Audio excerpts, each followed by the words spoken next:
Here we go.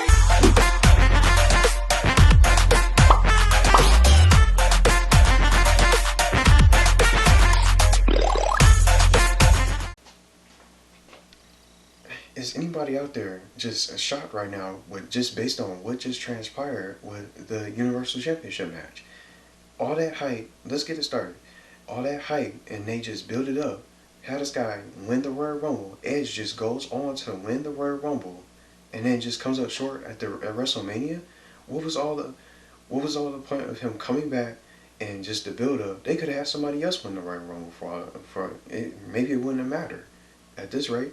And I was kind of scared that the same thing was the same fate was gonna be for in regards to Bianca Belair against her championship match against Sasha Banks. I know I'm going all over the place, but I'm just gonna go and we're gonna start with night 1 through night 2. What's next for the Universal title? What was all that for? Who's gonna even take the title from Roman Reigns at this rate? What are they gonna do for Backlash, which is the next event? But this is WrestleMania 37, the recap, and all the matches that were scheduled that made it to the match card tonight. Not everybody had a match tonight, and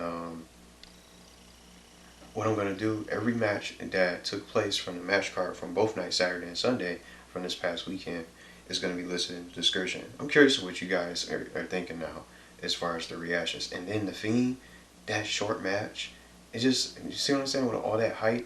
They build it up, and then it just doesn't really deliver. So for me, I'm just gonna say this right now. I personally enjoyed night 1 over night 2, but we'll just start and go through the matches. So if you can believe this, the first match of WrestleMania was a WWE Championship match with Bobby Lashley defending his title against a ready Drew McIntyre. And for me, I'm very surprised with this because the fact that they broke up the Hurt Business, let's start talking about that. And I don't know how long I'm gonna go tonight as far as this, because there's so much to go through and discuss, and then it's so many questions. What's gonna be the story as far as the Fiend, and what did we see tonight? Was that Sister Abigail? I'm guessing, but we'll get into that.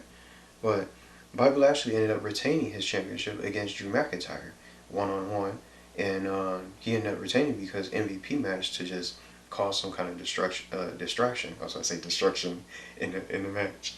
Distraction towards Drew McIntyre to cost him the match in a way. So he helped Lashley. But the Hurt Business is over. Cedric Alexander and Shelton Benjamin are going to be back on the sidelines in the back of the locker room with nothing really to do as far as the show goes. And competition, there's not going to be anything else going on. So I don't know what they're going to possibly do. Well, I'm really looking forward to Monday Night Raw now to see what happens, and then the show with this new season starting off this week, or what's going to happen. Are these feuds are going to be renewed? What are going to be the writers' plans? But that was the first match. Bobby Lashley is still the WWE champion, and I'm glad that he still managed to retain it, and I hope he has a decent run. But I just almost felt like they were just going to try to give that title back to Drew McIntyre, and I'm sure other people out there have probably got the same feeling. The high doubts of Lashley holding on to the title since they split up the Hurt Business. So I don't know what's going to possibly be next in regards to that. But now we're going to go to our next match, the Tag Team Turmoil match between Lana and Naomi versus Dana Brooke and Mandy Rose versus the Riott Squad, which is Ruby Riott and Liv Morgan. I don't know what's going on with Sarah Logan, so I don't know if she's ever going to be back. She's part of the Riott Squad, but things are different now. And then the other tag team is Natalya, the team of Natalya and Tamina Snuka, who went on to advance from this tag team turmoil. So for me, as I was watching it, this was a decent match. I thought the Riott Squad was going to go on and ended up going all the way to take on Shayna Baszler and Nia Jax in night 2. But Natalya, just like I mentioned, Natalya and Tamina end up winning this match. But me personally, I think this is one of my favorite matches of the show. Seth Rollins versus Cesaro.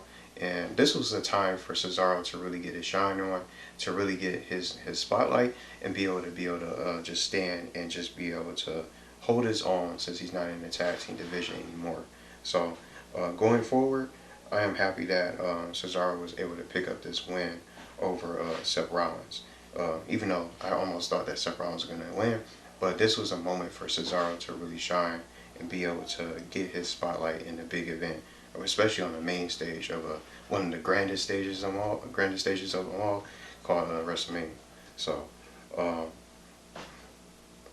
so we got that match out of the way, but I don't think this feud is going to be over with. Seth Rollins is probably going to be back on Friday night, making all types of different excuses, and I'm curious to see what they do with this storyline. Unless they find him a different opponent, I would like to see Cesaro get a championship match. Maybe Sunday, if it does happen.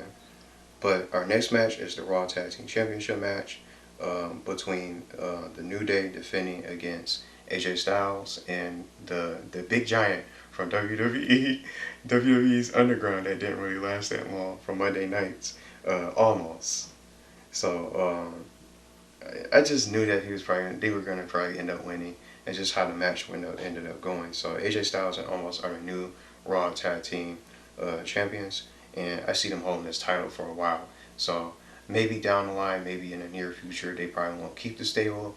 AJ Styles and Omos might end up falling apart, but I feel like they just put Omos on the show, and they didn't really have anything to do with him, and he was just the bodyguard in the back of the locker room, just standing guard at the door leading into WWE's Underground, which was like the side show that took place during the second hour of Monday nights. So they would usually have that added into the show.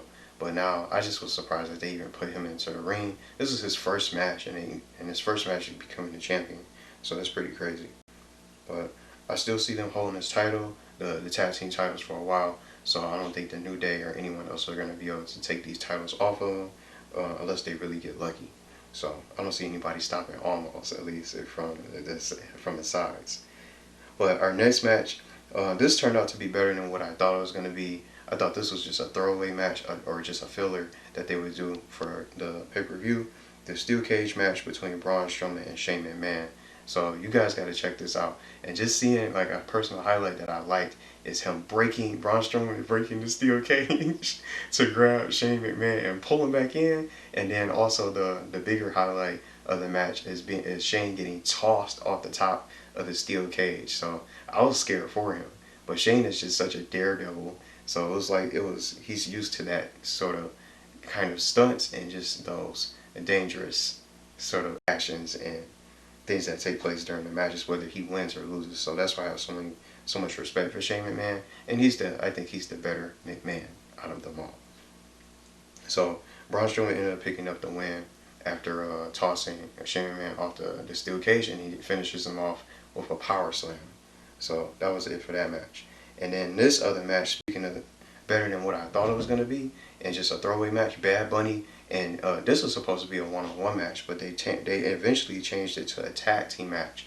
Bad Bunny, the music artist, teaming up with Damian Priest from NXT, and taking on The Miz and John Morrison in tag team action. And Bad Bunny, you guys got to check this match out. Bad Bunny actually ended up putting up a good fight, and he did some cool little stunts. A Hurricane Rana. It's just all types of different moves. You guys, I don't want to spoil it and give it away for you guys, but you guys got to check it out. And even if you probably don't like Bad Bunny, if you guys, whatever your music taste may lie or prefer, or whatever your preferences are for music, this match is definitely one of my favorites from night one, along with Cesaro and Seth Rollins.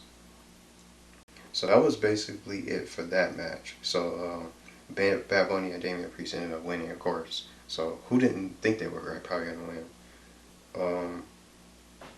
And then on to our main event. Sasha Banks, this made history, and I think this is one of the greatest matches I've seen for the women's division, and then for them to make history. So, see what happened with Roman Reigns, and we just finished night 2, but Roman Reigns retaining. I thought the same thing would probably be the same fate for Bianca Belair.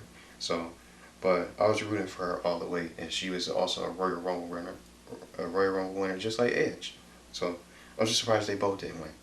But anyway, Bianca Belair ended up winning the championship as expected, and I just really enjoyed this match, and I think this is one of the greatest matches of the night, if not both nights of the event in its entirety. You guys gotta check that one out too. So we have a new champion. I hope they give. I'm gonna say this before I go on to night 2, because I'm gonna speed through night 2, because it wasn't really all that long. Some of these matches were a little bit faster. They went by really quickly. But I hope that now that we have Bianca Belair as the new champion, I hope they give her a decent title reign and not just have her just lose it the next event, which is going to be Backlash sometime in May. I think May 16th. I think they said it's going to take place. I hope she doesn't end up dropping this belt for quite some time. Give her a decent reign like they did with Kofi Kingston, or something like maybe similar to Sasha Banks. Have her hold the title for a while and be a fighting champion. Of course she's going to be a fighting champion, but I hope they don't have Sasha just come back and then challenge her again, and then Backlash comes around all over again, and then she takes the title. Or they'll have somebody like Bayley get into the title picture, and she ends up stealing a victory to take the WWE Championship, to take the SmackDown Women's Championship away from Bianca Belair. That's a waste of time. It's like they build them up and then they just bring them down, and that's why I just still don't understand after tonight. So I'm just happy with Bianca Belair being able to make history. This was one of the best matches that I've seen in a while, and if not one of the best matches, I definitely recommend out of the entire show. Sasha Banks and Bianca Belair really brought the house down, I think, and I think this one match destroyed night 2, in my opinion. But now it's time to talk about night 2 to wrap up the video, and then I'm just going to talk about some other things I like to see. I have so many questions with this match.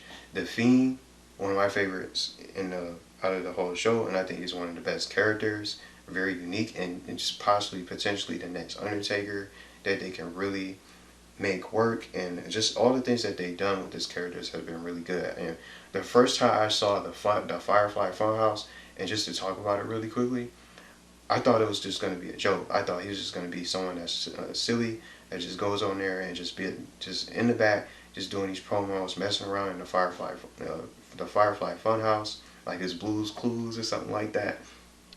In a way, just somebody to not really take serious, and just a joke. But they really made this character work with Bray Wyatt, and I just didn't like what they did tonight as far as the character. They had Alexa Bliss. I got to talk about the entrances too. The entrances were all really good as far as this for this night 2 for the Fiend and Randy Orton walking on down to the ring, and the Fiend coming out of like a giant Jack in the Box for Alexa Bliss to wind him up and have him pop out. But it was pretty cool to see that, and it was a little scary too. But to have Alexa Bliss cost him the match, I'm lost. But the only logical explanation I have for this is that Alexa Bliss probably went on transformed and went through this metamorphosis phase just like Bray Wyatt did, and I just don't get how they had him just disappear from the show for 3 to 4 months, and then they build him up. He rises from the dead, from the ring, to take out Randy Orton, and after he already burned him alive after a few months from his match with Orton, and then just stalking him and just getting inside his head and just instilling fear and having him looking around, just paranoid, and wonder when if somebody's gonna appear behind him or something like that. But it was like a waste, because he lost the match with one special move. He got distracted from Bliss's transformation. It looked like black ink or something like that, but it looked scary. And after that, he turned around, he got hit with the RKO. So that was basically it, and that was the end of the match. So it's as if Alexa Bliss cost him the match, but it's the only way I can make it make sense is that he must have saw Sister Abigail for all this time. Sister Abigail must have been in his vision from that moment, and it distracted him and caused him to break his focus from the match, and it causes him to just completely lose focus from the match, and he loses against Randy Orton, and Randy Orton didn't even know what was going on. So I'm looking forward to, out of everything else that transpired tonight and all the other matches before I get into them, I'm looking forward to seeing what happens tomorrow on Monday Night Raw in regards to this story. What's going to be next for The Fiend, and what is the story with Alexa Bliss? Maybe she's Sister Abigail now from the transformation, and maybe all the things that she did kind of led into some kind of a curse. I don't want to say a curse, but just maybe some kind of transformation or an after effect or a side effect from her doing all the summonings and the different spells and stuff like that. But that's the only thing I can really think of. But Randy Orton ended up winning the match. Well, let's go on to the next match. Well, I guess we'll just see what happens tomorrow night on Raw and be able to go from there. But our next match was the Women's Tag Team Championships being defeated with Nia Jax and Shayna Baszler taking on the winners from last night, or basically night one's winners from the Tag Team Turmoil, Natalya and Tamina. And I really thought Natalya and Tamina were going to win this match. But Nia Jax and Shayna Baszler ended up finding a way. Shayna Baszler ended up making Natalya tap out. So that was basically it for that. Next match, Kevin Owens and versus Sami Zayn 1-on-1. Of course, I knew Owens was going to win this match. And I was just going to speed through some of these.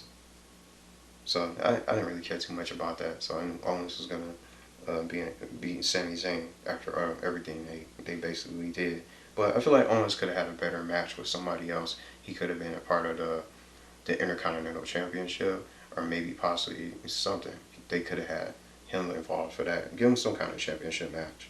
So I hope they don't just have him just get into these regular matches and just get him back in the championship matches. Because he should have won. He should be a champion. But because Jey Uso just keep on interfering in the matches. But our next match, United States Championship, I really like this match. Matt Riddle versus Sheamus. This turned out to be a really decent match. But surprisingly, Sheamus is the new United States Champion after that broke hit, after Matt Riddle tried to jump off, try to do like a moonsault off the turnbuckle, but on the ropes. He just so happened to flip into the broke hit, and he kicked him for real in his chin and caused his mouth to bleed. It's crazy. So, I don't know. I see Matt Riddle probably getting the United States Championship back, but maybe they'll do the same thing like they did with Ricochet. They gave Ricochet the United States Championship for a little bit, for a short period of time, and then he never got a championship back. He never got into a champion. He got championship opportunities, but he just would lose now, and that's all he does now. So I wonder if Matt Riddle's going to be the same person to suffer the same fate as Ricochet, as good as he is. And that's why I'm scared for some of these NXT superstars coming over to the show. And maybe they're just too scared to just try to make the move up to Monday nights and Friday nights because they know they're not going to get treated well. But our next match, Intercontinental Championship, just speaking of this, Big E Langston versus Apollo Crews, or should I say the new Apollo Crews from Nigeria. But this was a Nigerian drum match, something I'd never seen before. This turned out to be really good. Well, guess what? Apollo Crews ended up becoming the champion. I just didn't like the ending for this match. You had this big giant, and remember I just mentioned WWE Underground for Monday nights. The giant that basically interfered and helped Apollo Crews get this championship, put down Big E Langston and helped Apollo Crews get this championship. So I wonder if he's going to be associated with him, or they just wanted to just throw him out there to give him something to do, like they did with Omos. So I don't remember his name, but he went from my memory, he had one match on Monday Night Raw against Braun Strowman 1-on-1, and that was it. But after that, he was never seen on TV again. He wasn't on SmackDown. He wasn't on NXT. He wasn't on 205 Live. He wasn't even on Monday Night Raw anymore. Never to be seen after that moment until now for WrestleMania. So now they're just trying to give him some kind of stipulation or something to really have to do with a storyline. So I guess Apollo. It's nice to see a belt around Apollo Crews now, but I don't see it lasting for too long. I don't know, just me. But getting close to wrapping up the WrestleMania recap. Raw Women's Championship, Asuka versus defending her championship against Rhea Ripley in her first match in her debut. See, I didn't even, as good as Rhea Ripley is from NXT and talented, I didn't think she was going to end up winning this match. I ended up picking Asuka, thinking that she would still be able to retain, and maybe somebody like Ronda Rousey might end up coming back. So I don't know if y'all heard, but she's supposed to be coming back soon. So, or maybe Becky Lynch, one or two. I don't know. But I don't see anybody. I don't think Asuka's gonna end up. Asuka might end up winning it back, maybe at Backlash. Maybe Charlotte Flair might end up coming back, and wanting to get involved because Rhea Ripley is only there as a replacement because Charlotte Flair had to quarantine herself. So that was the whole situation with that. So I guess they decided to give the title to Rhea Ripley. But I'll take Rhea Ripley over Charlotte because Charlotte already had multiple title opportunities. Too many championships. Now, our main event, I'm just going to run through this real quick. I am not happy with this result. Just like I said in the beginning, they had Edge go all this time, come back, this magical comeback, and just win the Royal Rumble and just have him lose. It's just like they could have had somebody else do it at this point. And I just was disappointed with this ending. I'm just going to wrap it up here. Jey Uso just keeps going in, getting involved in all these matches and just paying dividends just to help Roman Reigns win. And that's all it's been for this whole title reign. Jey Uso getting involved in the matches. And then it hasn't been anything else. And then that's the only way he's been able to win. He could have lost to Kevin Owens a long time ago. Events ago, from sometime earlier this year, he wouldn't even be a champion. Kevin Owens would be in this main event, defending his championship against whoever the Royal Rumble winner was at the point. And me personally, let's stop thinking about Edge real quick. I would have some other potential Royal Rumble winners. How about Cesaro? I wish he won the Royal Rumble.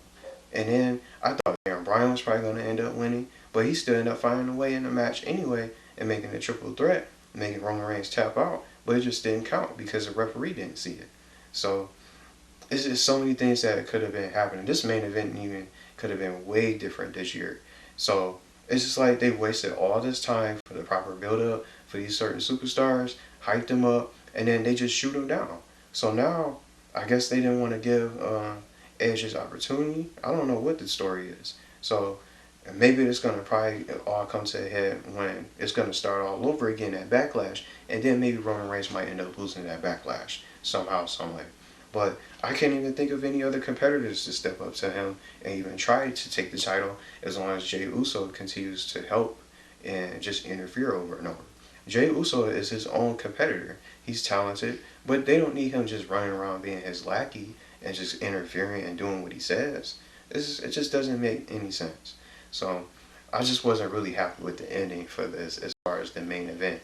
I was rooting for Edge, and Edge basically suffered the fate that I thought Bianca Belair was going to face, because what happened to Edge tonight makes me think of Shinsuke Nakamura and Asuka, because they both end up winning the Royal Rumble matches, their respective Royal Rumble matches. Shinsuke lost to AJ Styles, and then Asuka lost to Charlotte Flair. So that was the whole story from those past WrestleMania moments. They have them win the Royal Rumble, and they just have them lose. So me personally, if I was to pick, I'm going with night one, hands down. Favorite matches off the top of my head: Cesaro and Seth Rollins, Bianca Belair versus Sasha Banks, and then I'm going to go with I think those are some of my top matches. Rhea Ripley and Asuka was pretty good as well, but I was expecting more from the Fiend and Randy Orton. That just was too short. So that would have been personally my favorite, because I was most excited to see how that match is gonna go for tonight. But we got our new champions, and I guess we'll get all our questions answered this week, or what they're gonna do for these storylines. And I'm curious to see what has become of Alexa Bliss.